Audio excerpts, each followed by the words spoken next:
تستعد الجزائر لاستضافة بطولة كأس أفريقيا للاعبين المحليين، وستقام بين 13 من يناير والرابع من فبراير. نشر الاتحاد الجزائري لكرة القدم الإعلان الترويجي لهذه البطولة، والمعروف اختصارا باسم شان. عدد المنتخبات المشاركة في هذه البطولة 18 منتخبا من القارة الأفريقية، من بينها المنتخب المغربي. ما ترونه الآن هو الدعاية والترويج هذه البطولة، وتقول مرحبا. لكن الجزائر أغلقت العام الماضي مجالها الجوي أمام الطائرات العسكرية والمدنية المغربية، حتى التي تحمل رقم تسجيل مغربي. لذا عندها اضطر الوفد المغربي للطيران من المغرب إلى تونس على الطائرة المغربية. نزل بتونس هذا كان خلال دورة البحر المتوسط في الجزائر الدورة التي مضت.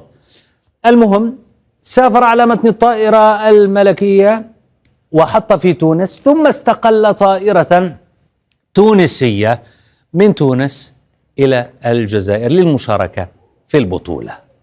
لذا راسلت الجمعية المغربية هذه المرة الاتحاد الأفريقي لكرة القدم الكاف، وتقول: نطلب سفر المنتخب الوطني إلى مدينة قسنطينة التي ستستضيف مباريات النخبة المغربية عبر رحلة مباشرة انطلاقا من مدينة الرباط، وبواسطة طائرة خاصة للخطوط الملكية المغربية الناقل الرسمي للمنتخبات الوطنية. في حال رفض ذلك لن نشارك في البطولة. ردود الأفعال على البطولة بشكل عام وعلى طلب المغرب بشكل خاص لقى كثيرا من التفاعلات. أبدأ من تغريدة زينب تقول لك: هم أحرار، المشاركة أولى، إذا شاركوا أهلا وسهلا، وإذا امتنعوا أهلا وسهلا أيضا. البلبل من يسمي نفسه بلبلا يقول: من المغامرة إعطاء دول لها مشاكل مع بلدان أخرى شرف استضافة بطولات. من حق أي منتخب مشارك السفر للبلد المستضيف بحرية بغض النظر عن المشاكل السياسية. عندك مشاكل، ما تطلبش تنظيم البطولة. مكالو ساكو يقول: منتخب الكاميرون ومنتخب المغرب في خطر على أرض الجزائر، يجب أن تكون ضمانات من الفيفا والكاف. وصلت إلى خالد أخويري يقول: نمشي للشان بالشان ولا بلاش.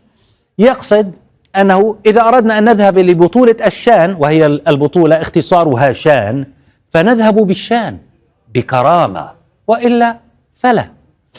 وصلت إلى أحمد المنصوري يقول: أحمد، قرار غلق المجال الجوي فوق الأراضي الجزائرية قرار سيادي، ولن تكون البطولة ذريعة لفتح المجال أمامهم، وعليه تونس أقرب. الجزائر حتى الآن لم ترد على الطلب الذي تقدمت به المغرب للاتحاد الإفريقي لكرة القدم. تعلمون أن الخلافات السياسية بين البلدين ما زالت قائمة، ولم تنجح عدة وساطات بتقريب وجهات النظر بينهما. أنتم ما رأيكم؟ اكتبوا آراءكم هنا. هل ترون أن الجزائر ستوافق أم لا؟ أدلوا بآرائكم، قولوا شيئا.